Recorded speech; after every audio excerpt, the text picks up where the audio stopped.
Take a quiet moment to observe the immediate surroundings of the room you currently occupy, noting the solid walls that enclose you, the soft light glowing overhead, and the silent, rhythmic flow of air moving effortlessly in and out of your lungs without you ever having to think about it. All of this feels completely permanent, like a comforting promise that the world has always existed in this exact hospitable state, yet the truth is that it has not.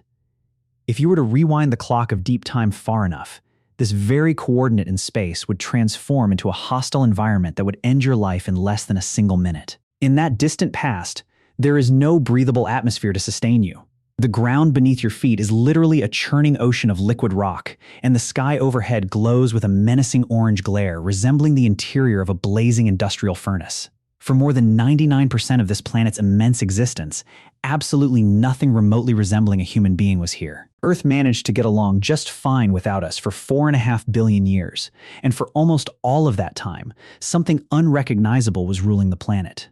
4.5 billion years is a number your brain simply cannot hold, so forget the numbers for a second and think of it like this.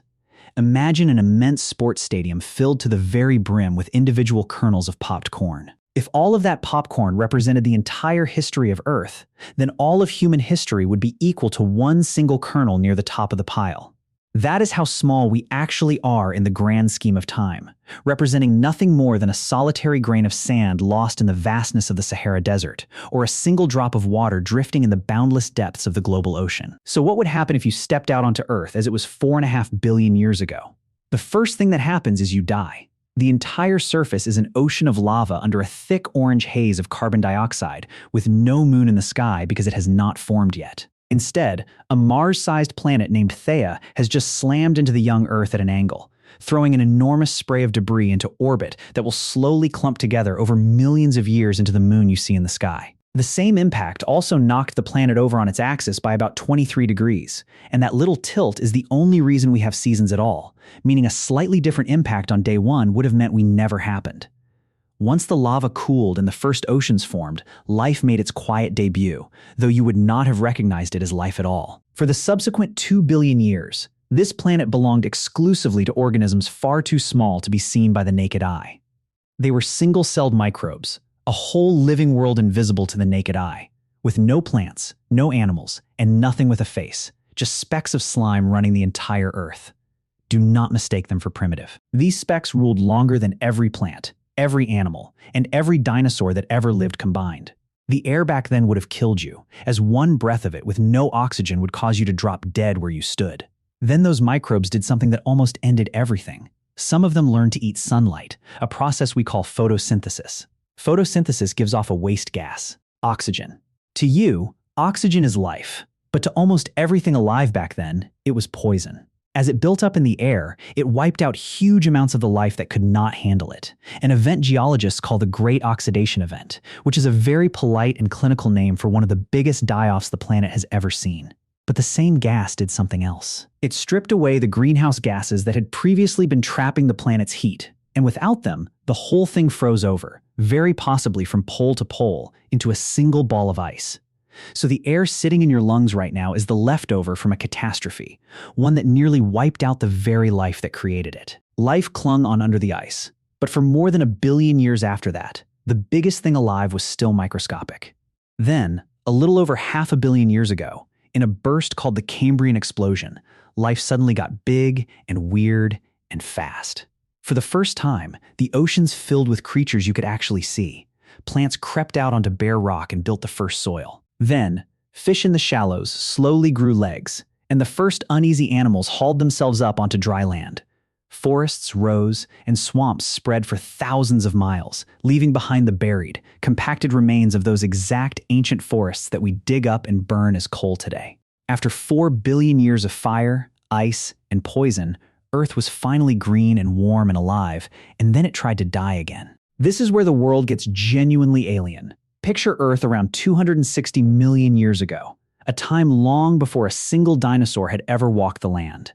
The days are shorter here, only about 22 hours long, because the planet is spinning faster than it does today. And the thing in charge is not a dinosaur, as dinosaurs do not exist yet, but rather something older and arguably worse. They were called gorgonopsids, and they were among the very first animals on Earth to grow deadly saber teeth. The biggest of them was a monster called Inostrancevia, which is basically the scientific designation for a bear-sized killing machine equipped with curved, razor-sharp fangs as long as a human hand, specifically engineered to slice straight through tough flesh. For a long stretch of this world, if you were a plant eater, it did not matter how big you grew, because one of these things was waiting for you. Strangely, the safest place to be was underwater, where the ancient seas were calm and mostly free of anything big enough to cause you harm, whereas on land, there were no breaks at all. And then came the closest call life on Earth has ever had. Around 252 million years ago, a region of what is now Siberia tore open and stayed open, pouring out lava across an area the size of Western Europe, on and off for hundreds of thousands of years. It pumped so much carbon dioxide into the air that the whole planet roasted, the oceans heated toward bathwater temperatures, and the oxygen in the sea crashed. By the time it finally ended, the overwhelming majority of species on Earth were simply gone, with some scientific estimates suggesting that as many as 9 out of every 10 species perished. This is the event geologists call the Great Dying. Life did not recover in a few thousand years, but instead came within a hair of ending altogether and stayed broken for a very long time. Recovery, when it finally came, arrived in the strangest possible form, manifesting as rain. Starting around 234 million years ago, the skies opened, and then they simply kept going for about 2 million years. A world that had been hot and bone-dry turned into a planet of constant storms. In that soggy, transformed landscape, a group of animals that had been minor background players finally got their shot. At the start of all that rain, dinosaurs comprised maybe 5% of the land animals, but by the time the rain stopped, they had claimed over 90% of the terrestrial biosphere. The rain did not just refill the dry rivers. It effectively handed ownership of the entire planet over to the dinosaurs, and they held onto it for more than 150 million years. You probably know roughly how their reign ends. 66 million years ago, a massive space rock measuring around 10 kilometers wide slammed into the Earth and completely rewrote the rules of life in a single afternoon. The violence of the impact threw so much pulverized rock and ash into the sky that the sun was effectively blotted out for months on end. In the suffocating darkness, plant life withered and died, causing the herbivores that ate plants to starve, and everything that preyed on those animals starved right behind them. The giants had no chance. But the small, furry, and terrified little creatures that could burrow deep underground, wait out the disaster, and eat almost anything, managed to crawl through the global wreckage and survive. Those small, furry survivors were mammals, your direct ancestors. And here is the part actually worth sitting with. If that asteroid misses, the dinosaurs almost certainly keep running the show, and those little survivors stay small and forgettable forever. That rock did not just end an ancient world. It unlocked the only evolutionary door we ever had. The single worst day in the history of complex life on Earth is the entire reason you exist today. Even then, we very nearly did not make it. When our own species, Homo sapiens, finally appeared around 300,000 years ago, we were not the only humans alive. At least 4 other distinct human species were here at the very same time. Other kinds of real people, as alive and real as we are, sharing the exact same world. Some of them had been around far longer than we had. Today, every single one of them is gone, and we are the only kind of human left standing. We are not the main characters of this grand story. Rather, we are merely the survivors of the survivors of the survivors.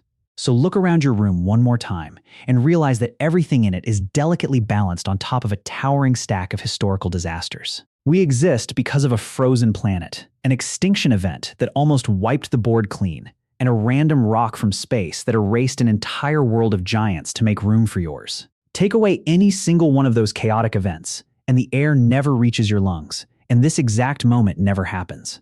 The world before us was never a warm-up act, waiting around for humans to show up. It was 4.5 billion years of a wild, independent planet that did not need us at all, running perfectly on flowing lava, invisible microbes, terrifying monsters, and sheer cosmic luck.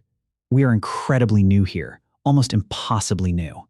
And the strangest part is that you were never the point of any of it. You were simply what happened to be left standing when the dust of deep time finally settled.